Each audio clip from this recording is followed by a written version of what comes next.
There is an old story about a man who was afraid of the world. He saw danger in the whispers of the wind, betrayal in the smiles of strangers. And so he built a wall. Year by year, the wall grew higher. Stone by stone, he sealed himself away from everything that could possibly hurt him. Inside his fortress, he was, at last, safe, untouchable, and utterly alone. He died not from an attack, but from the silence within the walls he himself had built. You spend your life building walls, the fortress of your career, the barricades around your heart, the high ramparts of your beliefs. You tell yourself you are building a shelter, a sanctuary. But have you ever stopped, in the dead of night, in the suffocating quiet, and asked yourself a simple question? What are you really protecting, and from what? Is the danger truly out there? Or is it something you carry with you from room to room, from year to year? And what happens when you finally realize that the greatest enemy is not trying to scale your walls from the outside? What happens when you realize it has been inside with you all along? This is not a guide on how to build stronger defenses. The world has enough walls. This is an invitation to do the one thing you have always feared, to turn around, away from the battlements, and dare to walk into the darkness within. Because true freedom, true invincibility, is not found in never being affected. It is found in finally understanding why you are. To understand why you are affected, we must first diagnose the disease, not in abstract terms, but in the blood and fire of your own daily life. Think of it, the sudden, white-hot rage that floods your senses when another car cuts you off in traffic. It is an utterly disproportionate fury, a volcano erupting over a pebble. Where does that heat truly come from? Think of the hollow, sinking ache in your chest when you are speaking, and you see a friend's eyes glaze over, their attention drifting to the phone in their hand. It feels like a small death, a quiet erasure. Why does their indifference have the power to unmake you in that moment? Or consider the most secret symptom of all, the quiet, bitter poison of envy that seeps into your soul when you scroll through the curated victories of others. Their success does not harm you. It does not take anything from you, and yet it can feel like a personal failure, a judgment rendered against your own life. Rage, humiliation, envy. These are not random glitches in your system. They are flares shot up from the dark. They are symptoms of a single underlying condition, a condition the great physician of the soul, Carl Jung, gave a name to.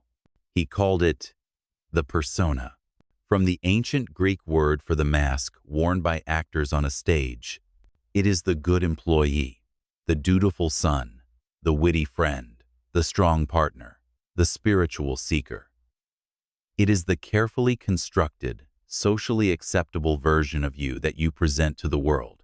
It is the role you have learned to play so well that you have forgotten you are even wearing a costume.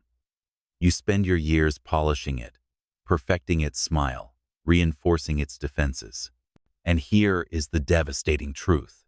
The source of your deepest suffering, your most violent reactions, is the sheer terror you feel when something or someone threatens to crack that mask. That insult from a colleague isn't just words. It's a hammer blow against the persona of the respected professional. That rejection isn't just a mismatch. It is a declaration that the persona of the desirable partner is a fraud. That moment of being ignored isn't just rudeness. It is the terrifying suggestion that without your mask on, you are invisible. Every defensive reaction is you, desperately trying to patch the cracks in the facade before the world sees what lies beneath. You are not a victim of the world. You are a prisoner of the role you wrote for yourself. So, you are the prisoner, and the persona is your cell. A comfortable cell, perhaps, well decorated, socially approved, but a cell nonetheless. And every prisoner knows there is a world outside the walls. Every actor knows there is a person behind the mask. The question then becomes, if your conscious self is the one playing this role, who is the ghost that rattles the bars at night? Who is the exile living in the wild lands just beyond your fortress walls, howling at your carefully tended fires? Jung gave this exile a name, the most famous and misunderstood of all his ideas. He called it the shadow. Now, listen closely, because this is where most turn back. Society has taught you that your shadow is a monster, a basement filled with everything vile and unacceptable about you. The rage, the jealousy, the perversion, the laziness. And yes, all of that is in there. You have spent your entire life diligently stuffing it down into the dark, pretending it does not exist. But that is not the whole truth. It is not even the most important part of the truth, because the shadow is simply the bag you carry for everything you have disowned about yourself. And you have disowned far more than just your demons. In that same dark bag, you also carry your gold. You locked away your untamed, chaotic creativity because you were told it was unproductive. You exiled your ferocious ambition because you were taught to be humble. You buried your profound vulnerability because you learned that to be strong was to be hard. You disowned your capacity for roaring, animalistic joy because it was not dignified. All the parts of you that did not fit into the neat, tidy costume of your persona, you threw them into the dark alongside the monsters. This is your golden shadow. The magnificent, powerful, vital parts of yourself that you have been terrified to claim. Now you can understand. Think of that person in your life you cannot stand, the one whose mere presence sets your teeth on edge. Perhaps it is a colleague, swaggering with an arrogance that makes your skin crawl. You judge them, you despise them, but ask yourself, with terrifying honesty, is it their arrogance you truly hate, or is it a faint, painful echo of your own exiled ambition? An ambition you were taught was ugly, so you crucify it in others wherever you see it. The things that infuriate you in other people are almost always the disowned parts of yourself, screaming for attention from across the room. That is called projection. You are casting the movie of your inner world onto the screen of the outer world. And this changes everything, because it means that every emotional trigger, every irrational flare-up, every moment of intense judgment is not a malfunction. It is a compass. It is a map drawn in lightning, and every single needle points in the same direction, downward, into the rich, fertile, terrifying soil of your own forgotten self. Each trigger is a knock at the door from your exiled twin, not to destroy you, but to ask, after all these years, to be let back in. And the colossal, soul-crushing energy you have been using to hold that door shut is the very energy you need to become whole. The question is, will you dare to turn the key? And if you do, if you find the courage, just for a moment, to turn that key, you do not begin a war. You begin a work. The magnum opus, the great work, the most difficult and meaningful labor a human being can undertake. Jung gave it a clinical, unassuming name, a name that hides its earth-shattering power. He called it individuation. Let us be perfectly clear about what this is. This is not self-improvement. Self-improvement is about sanding down your edges to be more pleasing to the world. It is about adding a new room to your prison cell and calling it a veranda. Individuation is about raising the prison to the ground. It is not the journey to become better. It is not the journey to become perfect. It is the journey to become whole. It is the sacred and terrifying process of reclaiming all the scattered, exiled pieces of yourself, the shining, respectable persona, no less than the dark and wild shadow wand, integrating them into a new center. A center that is not your ego, but something far older, wiser, and larger. A center Jung called the self. Think of it this way. The ordinary mind is a brutal dictatorship, ruled by the frightened ego. The ego, dressed in the polished armor of the persona, spends all its days trying to hunt down and execute the shadow in the public square.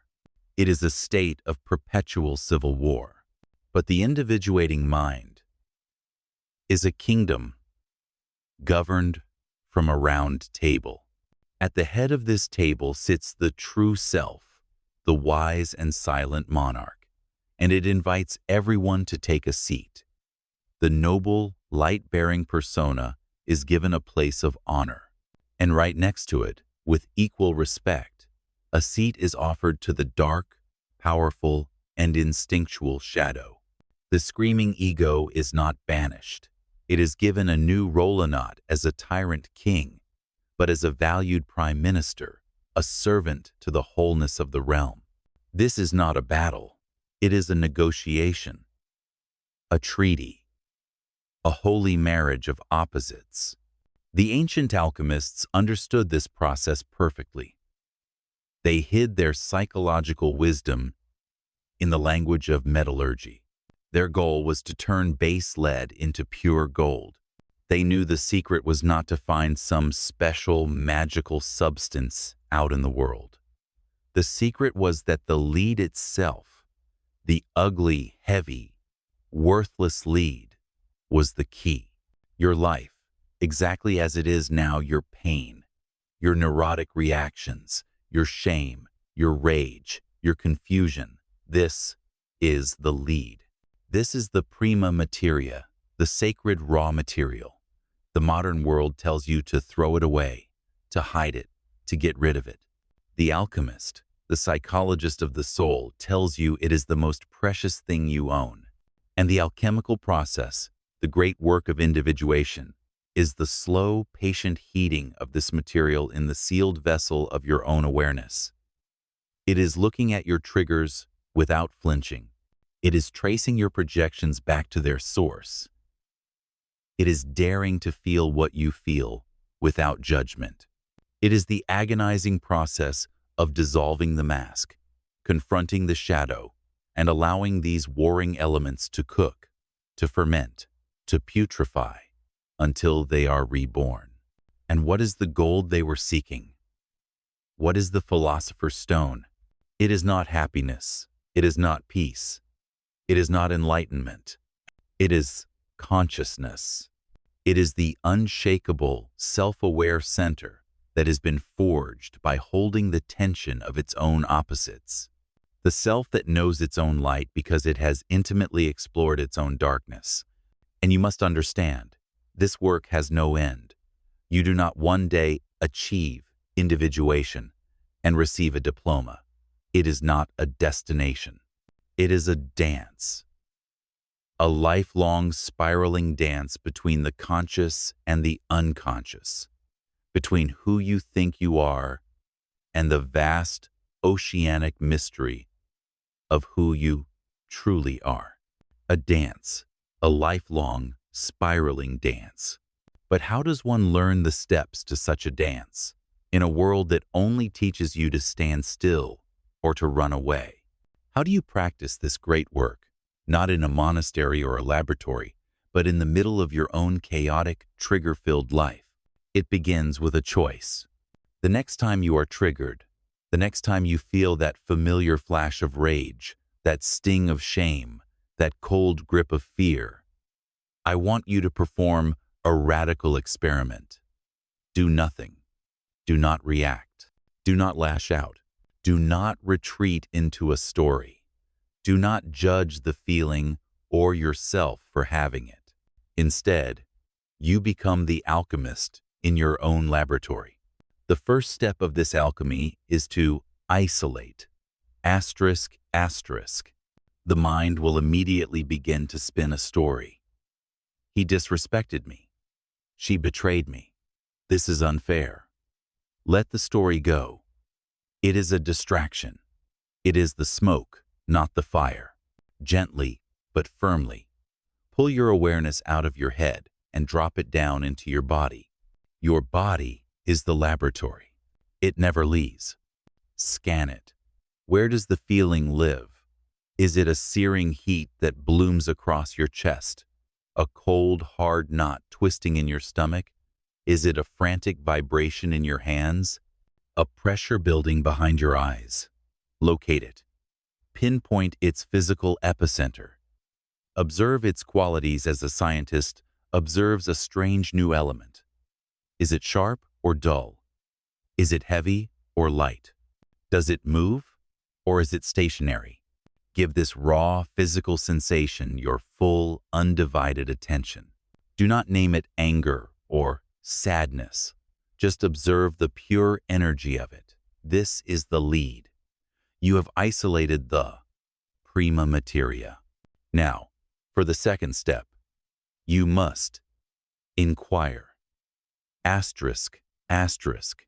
And this is the most subtle part of the work. You do not inquire with words, not with the chattering, analytical mind. You inquire with a posture of pure, open, non-judgmental curiosity. You hold the feeling in your awareness, and you simply wonder about it.